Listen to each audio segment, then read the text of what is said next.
जय श्री राम दोस्तों। शास्त्र पुराण और लोक कथाओं की दुनिया में आपका स्वागत है। आज की कहानी है भगवान विष्णु की कठोर तपस्या और सुदर्शन चक्र। प्राचीन काल की बात है। एक बार ब्रह्मांड में असंतुलन पैदा हो गया। दैत्यों की यानी राक्षसों की शक्ति और अत्याचार अपने चरम सीमा पर पहुंच गए। दैत्यों ने स्वर्ग लोक पर आक्रमण कर दिया और देवताओं को पराजित कर इंद्रपुरी से बाहर निकाल दिया। वे न केवल स्वर्ग पर अधिकार जमा बैठे बल्कि पृथ्वी पर भी ऋषियों के यज्ञ विध्वंस करने लगे। देवता जो अब शक्तिहीन और ग्रहहीन हो चुके थे, भयभीत होकर बैकुंठ धाम पहुंचे। उन्होंने भगवान विष्णु के चरणों में गिरकर प्रार्थना की, हे पालनहार, रक्षा करें। दैत्यों का बल इतना बढ़ गया है कि हमारे सभी दिव्य अस्त्र शस्त्र व्यर्थ हो रहे हैं।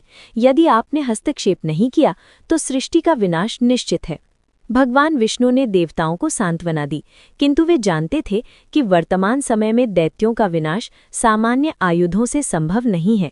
उन्हें एक ऐसे महास्त्र की आवश्यकता थी जो अजेय हो, जिसका वार कभी खाली न जाए। उन्होंने मन ही मन विचार किया कि ऐसा अस्त्र केवल संहार के देवता देवाधिदेव महादेव शिव ही प्रदान कर सकते हैं। निर्णय लेने के पश्चात भगवान विष्णु कैलाश पर्वत के समीप एक शांत और एकांत स्थान पर पहुंचे। वहां का वातावरण अत्यंत शीतल और पवित्र था। विष्णु जी ने भगवान शिव की विधिवत आराधना आरंभ की।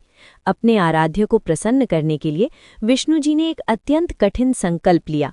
उन्होंने तय किया कि वे भगवान शिव के 1000 नामों का उच्चारण करेंगे और प्रत्येक नाम के साथ एक स्वर्ण कमल या नील कमल शिवलिंग पर अर्पित करेंगे।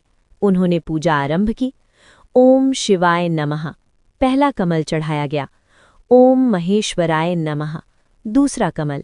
जैसे जैसे पूजा आगे बढ़ी, विष्णु जी का ध्यान गहरा होता गया। उनका शरीर निश्चल था और मुखमंडल पर अद्भुत तेज था। पूरा हिमालय ओम नमः शिवाय और विष्णु जी के मंत्रोच्चारण से गूंजने लगा।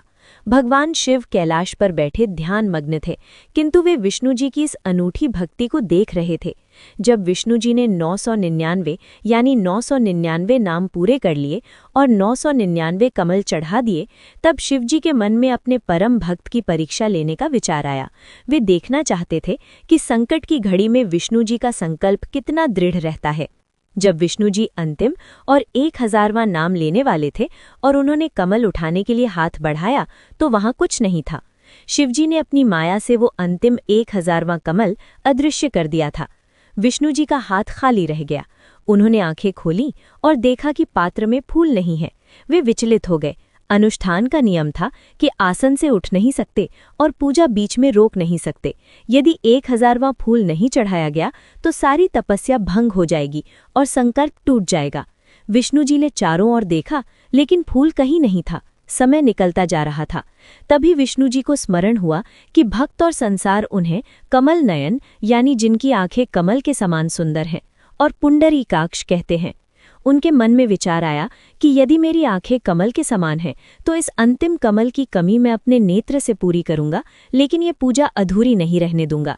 बिना एक क्षण की देरी किए भगवान विष्णु ने एक तीखे बाण या अपने नाखून से अपनी दाहिनी आंख को शरीर से अलग कर लिया। रक्त की धारा बहने लगी, लेकिन चेहरे पर शिकन तक नहीं थी।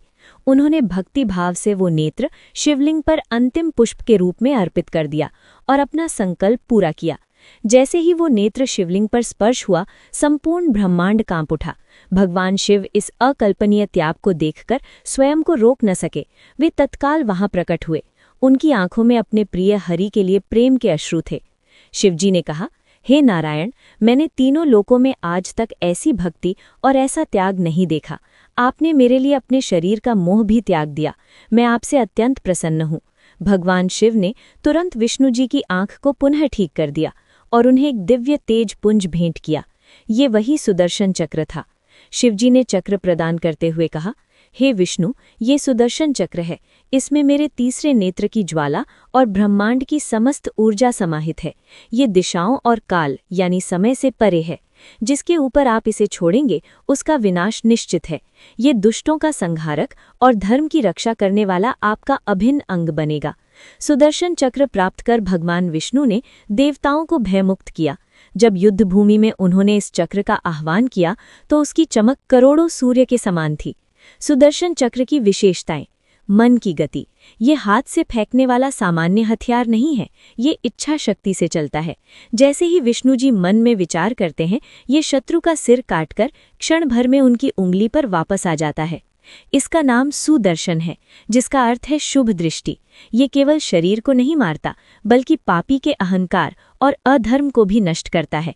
इस प्रकार भगवान विष्णु की उस महान तपस्या और नेत्रदान के फलस्वरूप ही जगत को सुदर्शन चक्र प्राप्त हुआ, जिसने युगों युगों तक धर्म की स्थापना में महत्वपूर्ण भूमिका निभाई। हमारे साथ बने रहने के लिए धन्यवाद। चैनल को लाइक और सब्सक्राइब जरूर करें, इससे हमें और भी अच्छी कहानियां लाने का प्रोत्साहन मिलता है। जय श्री राम।